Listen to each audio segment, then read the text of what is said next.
이날은 유월절의 준비일이요 때는 제6시라. 빌라도가 유대인들에게 이르되 보라, 너희 왕이로다. 그들이 소리 지르되 그를 십자가에 못 박게 하소서. 그를 십자가에 못 박게 하소서. 내가 너희 왕을 십자가에 못 박으랴. 가이사 외에는 우리에게 왕이 없나이다. 이에 예수를 십자가에 못 박도록 그들에게 넘겨주니라. 그들이 예수를 맡음에 예수께서 자기의 십자가를 지시고 해골, 히브리 말로 골고다라 하는 곳에 나가시니 그들이 거기서 예수를 십자가에 못 박을세. 다른 두 사람도 그와 함께 좌우편에 못 박으니 예수는 가운데 있더라. 빌라도가 패를 써서 십자가 위에 붙이니 나사렛 예수 유대인의 왕이라 기록되었더라. 예수께서 못 박히신 곳이 성에서 가까운 고로 많은 유대인이 이 패를 읽는데 히브리와 로마와 헬라 말로 기록되었더라. 유대인의 대제사장들이 빌라도에게 이르되 유대인의 왕이라 쓰지 말고 자칭 유대인의 왕이라 쓰라. 내가 쓸 것을 썼다. 하니라. 우리가 예수님을 우리의 구주시다라고 고백을 많이 합니다. 이것은요, 사실 두 가지 의미가 함께 들어간 것입니다. 우리는 이제 구주라고 하면은 우리의 구원자이시다만 많이 생각을 하게 되는데요. 사실은 구원자 더하기 하나가 더 있어요. 구원자 플러스 주인님이시다라는 고백입니다. 즉 우리의 구원자 Savior이시자 또 주인님, 즉 Lord라고 고백을 하는 것이죠. 우리 주님께서 우리의 주인 되시고 우리 모든 것들의 주인 되신다는 얘기는 그분이 우리의 왕이시다라는 고백입니다. 우리 역시도 이번 고난주간 동안에 우리 예수님께서 우리의 왕이신가 아니면 다른 어떤 것이 나의 왕인가 이것을 좀 돌아봐야 돼요. 여러분, 예수님이 왕이 되시면 참 어떤 곳이든 행복해집니다. 그런데 예수님이 왕이 아니면 행복과 점점 멀어지는 것이죠. 가정에서도요, 뭐 남편이 왕인지 이제 아내가 왕인지 아니면은 아이들이 왕인지 뭐 이런 것을 가지고서 계속해서 이제 보면은 점점 처음에는 남자가 왕이었다가 나중에 시간이 지날수록 여자가 왕이었다가 또 시간이 흐르면 아이들이 왕이 되고 그러지 않습니까? 근데 그런 데서는 참된 행복이 없다라는 것입니다. 심지어 이제 이 캐나다에서는요, 뭐 그런 얘기가 있었어요. 이게 순위가 있는데 아이들이 순위가 1위고요. 그 다음에 여자들이 2위고 그리고 강아지가 3위고 남자들이 4위다. 뭐 이렇게. 예. 근데 이제 그렇게 뭐 누가 됐든 간에 왕이 사람이 되면은 거기서는 이제 행복이 없는 것이죠. 가정에 오직 예수님께서 왕이 되셔야 참된 행복이 주어지는 것입니다. 자, 그런 것들을 우리가 좀 살펴보게 되는데요.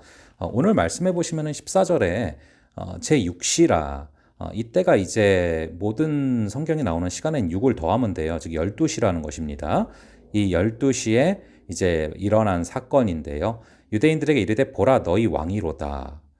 예, 오히려 이제 유대인들에게 예수님을 가리키면서 너희 왕이라고 하니까 15절에 보니까 뭐라고 말합니까? 십자가에 못 박게 하소서. 빌라도가 이르되 내가 너희 왕을 십자가에 못 박으랴.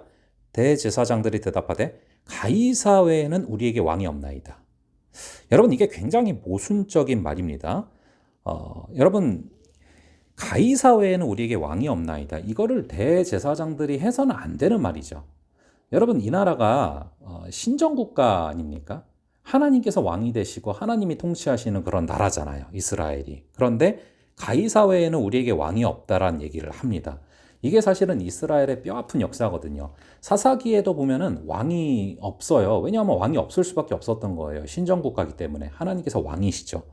그런데 계속해서 본인들이 왕을 달라고, 이방 나라들처럼 이방 나라를 부러워하면서 왕을 달라고 하니까 하나님이 그냥 주시죠. 근데 결국 그것이 사울 왕이 되고 결국 그 왕 때문에 이스라엘이 괴로워지지 않습니까?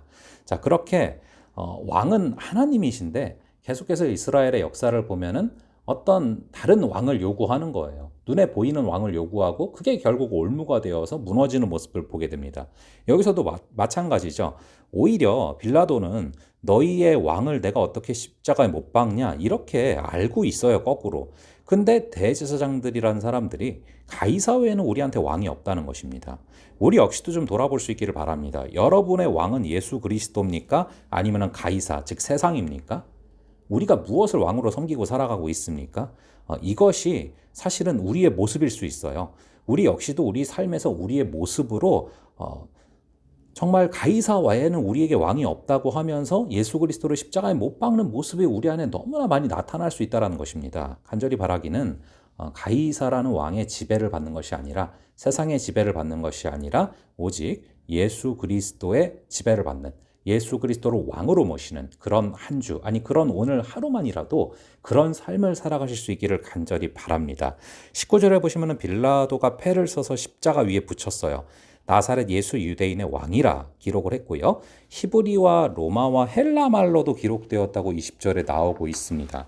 자, 이것이 굉장히 이제 역설적인데요. 빌라도가 예수님의 머리 위에 나사렛 예수 유대인의 왕이라고 적힌 패를 붙이는데 그것도 히브리, 로마, 헬라 3개 국어로 붙입니다. 빌라도는 물론 무심코 한 행동이겠지만 이로써 예수님의 십자가는 예수님의 왕되심이 온 세상에 선포되는 사건이 됐다는 것입니다. 오늘 하루도 십자가를 묵상하시면서 그것이 바로 예수님의 왕되심을 온 세상에 선포하며 예수님이 왕되실 때 그때 우리에게 참된 평안이 있다는 것을 기억하며 나아가실 수 있는 그런 여러분 되기를 바랍니다. 잠시 기도하겠습니다. 아버지 하나님, 우리가 예수님이 구주시다라고 고백합니다. 우리의 구원자이시자 동시에 주인님이시라고 고백을 하는데 정작 우리가 예수님을 주인님으로 모시고 있는지, 예수님이 왕이 되어 있는지 아니면 다른 것이 왕이 되어 있는지, 가이사가 혹시 나에게 왕은 아닌지, 이 세상이 왕은 아닌지, 가이사 외에는 우리에게 왕이 없나이다라고 말하는 모습이 우리의 모습은 아닌지 되돌아보는 그런 고난주간 되기를 바랍니다. 아버지 하나님, 날마다 예수 그리스도를 우리가 정말로 왕으로 모시고 그분의 통치를 받는 그런 하루가 되게 하여 주시옵소서. 감사드리고 이 모든 말씀 우리 주 예수 그리스도의 이름으로 기도합니다. 아멘. 예, 그럼 저희 또 다음번에 뵙도록 하겠습니다.